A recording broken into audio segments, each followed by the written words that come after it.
All right, YouTube, welcome back. Please like, share, and subscribe. So April's daughter's girlfriend has a Kia or a Hyundai, one of those little cars. Hyundai, still making payments on it, $3 a month. And I think it has what, like 50 or 60,000 miles on it. Oh my god. Just nothing. It's just transitioned from dealer maintenance to my maintenance because the dealer just wasn't keeping up with her car. So they say, but I can prove that they weren't. And then, needed a battery. That's $250 this year. Brakes, 2 tires, just a bunch of normal wear and tear stuff. It's maintenance. And then April said that, she's getting a new Subaru. I'm like, well, why would she do that? Well, because she wants to. I'm like, it's not a smart choice. She said, why didn't you say something to her? I'm like, well, because I probably wasn't listening to her. Obviously, because she told you. Well, I would have told her, you're out of your mind. I think I did tell her I wouldn't do it. Matter of fact, I believe I did say that. I'm like, I wouldn't do that. Every car, I don't care if it's an electric car or a new car or whatever car you buy, used or new, maintenance is required. And when they tell you the car doesn't need, or they don't even tell you it needs maintenance, it's all a sales ploy to make you buy the car. The dealership doesn't care, new or used, pre-owned, about you. I think it is new. They don't care about you. All they care about is, can they get you signed on the dotted line, and how much can you afford to spend? And if they're smart salespeople, they'll sell you their most profitable line vehicle. And that's how I feel. But then some people just have to buy what they have to buy. They don't care about you. If you drop dead tomorrow, they wouldn't know the difference. They wouldn't. Once you sign and drive away, the only thing they're worried about is you coming back complaining, and hope that you make your first payment. Okay. So they don't have to get the car back. So paying $300 a month for really $300 a month today doesn't get you much on a 5-year note for a vehicle. It really doesn't. There's this YouTuber that I follow who was saying that smart people drive pre-owned cars and cars with no car payments. I agree with him. I agree with him a lot on that. People who buy things they can't afford or don't know anything about are usually the ones that wind up in trouble with those purchases. The guy that says, oh, I want to buy a Dodge Charger because I want to floss to all my friends, and my car payment costs more than my rent for my apartment. That's so stupid. Right. And 80% of their income is consumed because this is what the finance companies are doing for people out there. I can make the car payment, but I can't change the oil. I can't put tires on it. I can't pay my insurance, but they can make a car payment. So the flexers out there and the flossers and look at me and blah, blah, blah, blah, blah. I was really never that way, but I could always afford to drive a flashier car. And I was always more into my performance vehicles than I was into my dailies. It's stupid. You're just wasting money to say, oh, I have a new car. Yeah, but I want a new car. And I want everyone to see me in a new car. And I want all the new features and benefits and all that stuff. All that shit wears out just like anything else in 3 to 5 years. All of it.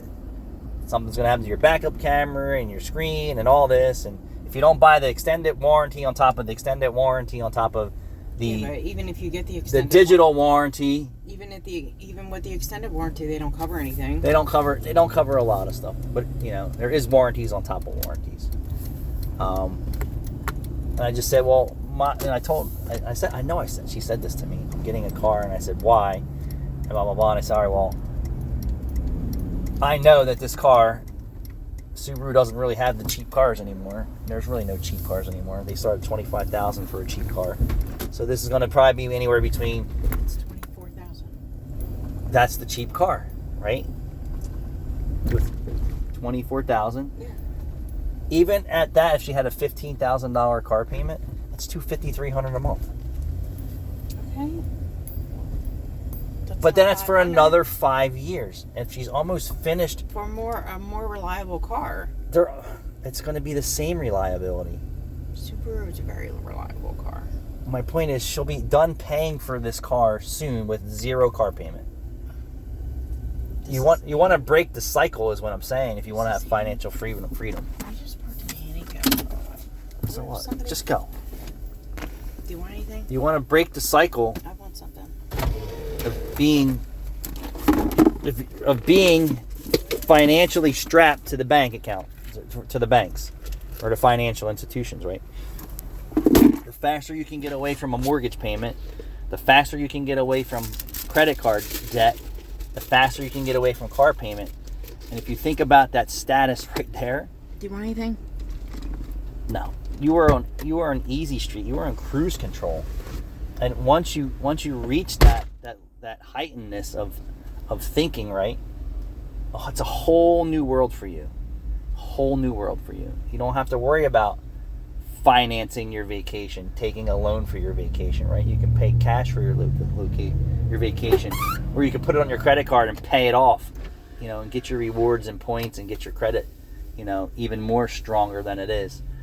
But yeah, you want to get away from, the financial institutions burying you up to your eyes in interest rates, and the market changes so fast for real estate and for car values and equity and this, that it's a stroke of the pen for them to say, well, your $80,000 car is worth $25,000 2 years later, or your house that you just paid market price for $600K for a house that normally sells for $250, is, you're upside down, dude. And when the real estate market goes all the way up to the top and stays there, it doesn't stay there forever. It's going to come down. Everything has its wave.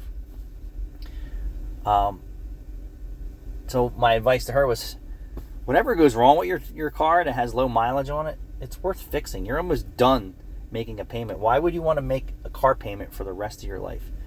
I, for one, kind of think like that now too. It's like, I'd rather just drive an old car. And just like the Sequoia, I need 2 tires. Boom, I wasn't financially burdened or strapped for it. It's like, order 2 new tires and put them on. It cost me money, but I didn't have to sweat it, right? I didn't have to worry about, I can't feed my kids or pay my electric bill, or, I can't make my credit card payment or make my car payment. It doesn't affect me because I'm really not making a car payment. We have one payment for my son. It's $220 a month, plus his insurance.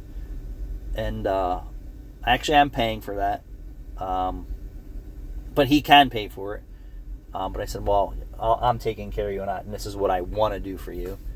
You put your money away and save your money and invest it. That's what I have him doing with his money, is putting it away, saving it, playing with the stock market, the things that I should have been doing with my money when I was his age.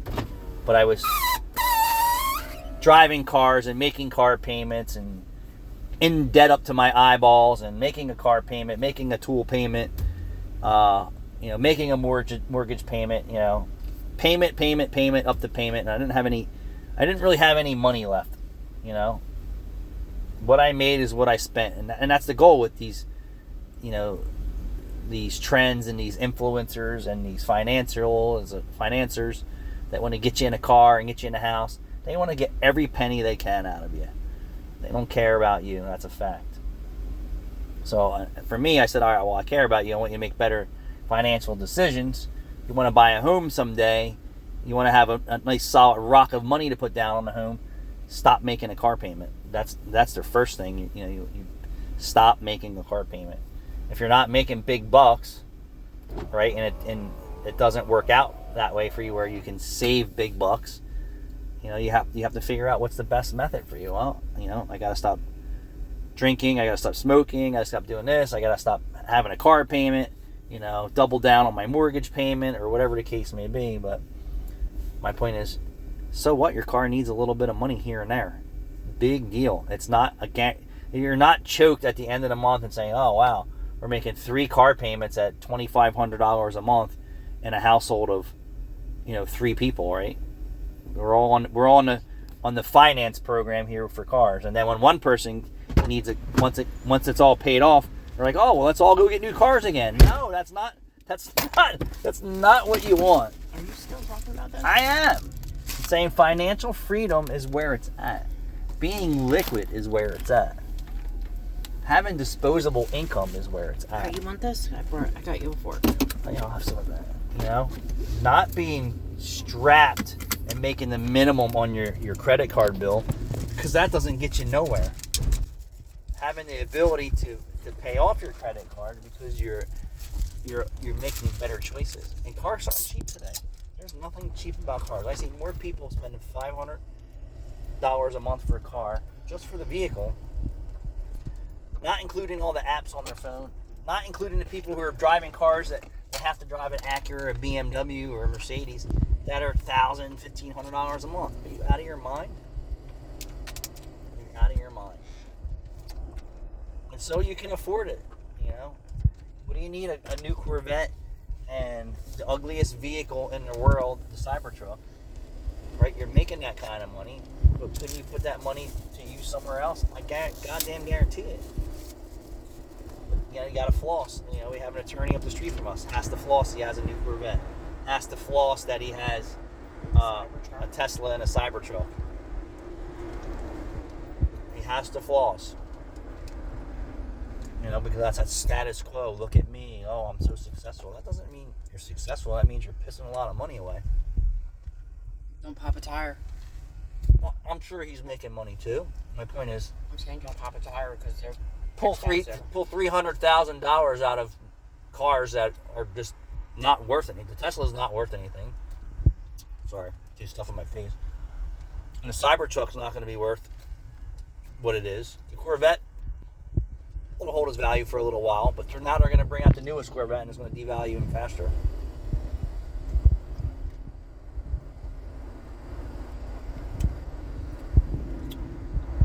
Floss that you've made the right choices in life. So why you drive an older car? You say, yeah, I paid cash for my vacation. I paid cash for my house. I don't owe anybody anything. I can buy a new car anytime that I want. That's power. Going and hoping that you can get financed is not power. The power is on the other side of the pen there. All right, everyone. I'm going to stuff my face. Thanks for watching.